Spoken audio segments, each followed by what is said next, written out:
Hey y'all, there's a lot of books on my lap. Let's talk about my reading goals for this year. A lot of books.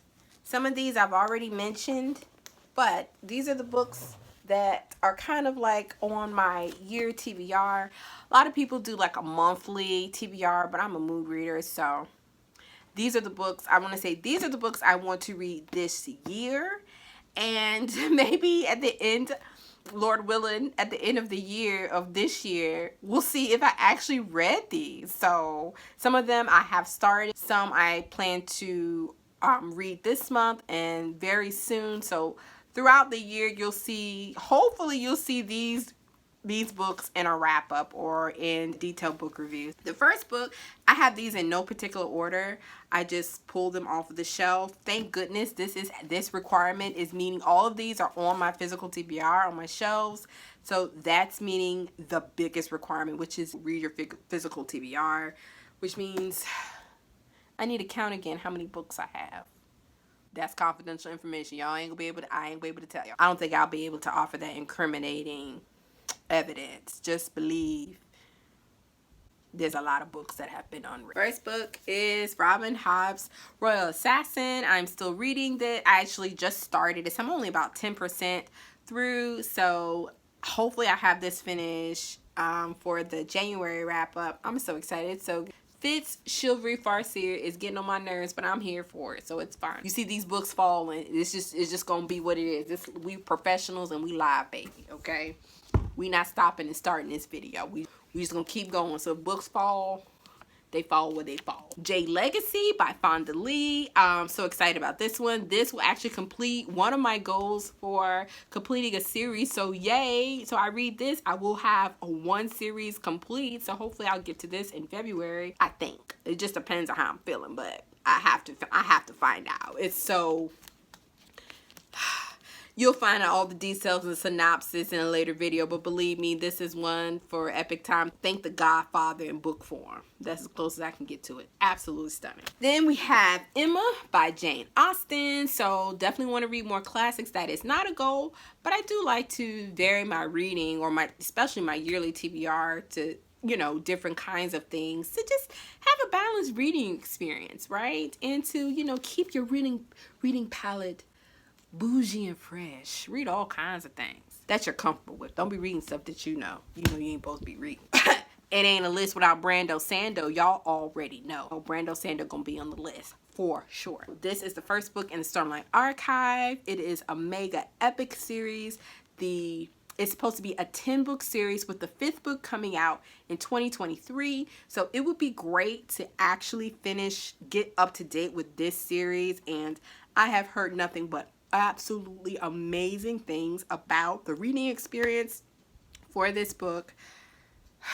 I need it in my life. So this is definitely one. And I was actually going to start reading it last year, but I felt like I needed to read a little bit more of his work first to really venture in, to really be sure if I wanted to be committed. Because once I commit to a series, I'm committed to a series. Once I commit to a series, I'm really committed to. Did I tell you when I commit to a series, I really commit to a series. Okay. The 5th Season by N.K. Jemisin. I'm so excited to read this. She is an African-American science fiction writer, and hello, this series is hailed to be intricate and extraordinary. It's so otherworldly. There is not even like a description of what the book is, but apparently it's called the Broken Earth Trilogy, and it starts with the Great Red Rift across the heart of the world's soul continent. I don't know nothing about this book, but I've heard so many great things about it, and it got the Hugo Award in 2016. So N.K. Jemisin, we got to give respect to those who came before us. She is doing the thing. Bear Town by Frederick Bachman. I haven't read his work, but again, beautiful prose. I've heard so many things about a number of his other books, and I think this is actually going to be a TV show, so maybe subconsciously I want to read the book before the show. I don't know. But I'm looking forward to this one. Christianity and Wokeness by Owen Strachan. think of where I found this or where this book was recommended, but definitely a must-read Christian nonfiction for this year. I'll be reading a myriad of other ones, but this is the one I'm most curious about. I got this, I think, sometime last year, so definitely want to read this one. How the social injustice movement is hijacking the gospel and the way to stop it. Can I get an amen? So we're gonna see where this lands. I have full confidence it's going to be an amazing and enlightening experience to read this book, so I'm excited. Another classic, this was on my 2021 TBR, yearly TBR, and I didn't get to it.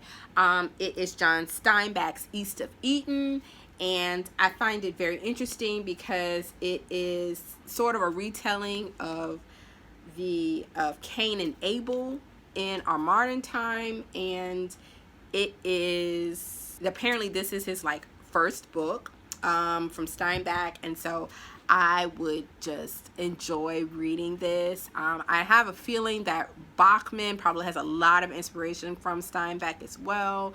They seem to be grounded in the same kinds of themes.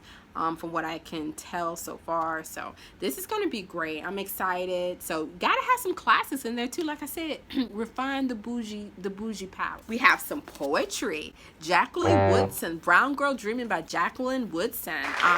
This is actually very unique. It is her biography, but told in the poetry format. And I read another book very similar to this called Poet X, which I absolutely loved. And I think that author got a lot of inspiration from Jacqueline Woodson. I'm very curious to read about Brown Girl Dreaming. I've had this on my shelf for a while too, so we gotta have some poetry, gotta have some variety here for the yearly TBR. Last book we have is a historical fiction called Personal Librarian by Marie Benedict and Victoria Christopher Murray. This actually is a historical fiction, which I enjoy reading historical fiction a lot. But it's the remarkable story of J.P. Morgan's personal librarian, Belle de Costa Green, the Black American woman who was forced to hide her true identity and pass as white to leave a lasting legacy that enriched our nation. What? This has been on my show for a long time, so I'm so excited. I think Book of the Month had it sold out probably like last summer, and I was able to get a copy, and so I'm so excited. Those are the 1, 2, 3, 4. I picked 10. I didn't even know there were 10. Look at me counting. Look at me estimating 10 books of 2022. Look, that deserves a tea break. Anyway, what books are you planning on reading this year? What are some of your goals that you have? One reader goal could be just watching and liking, sharing, and subscribing to my channel. That could be a bookish goal for you too. I love talking about books. I love talking about all the things about books. Now I gotta put all these books back to be making it look like they just be pulling these books out of nowhere. It's so easy. No, you gotta clean all these books up. Dang. I'll see you next time. Bye.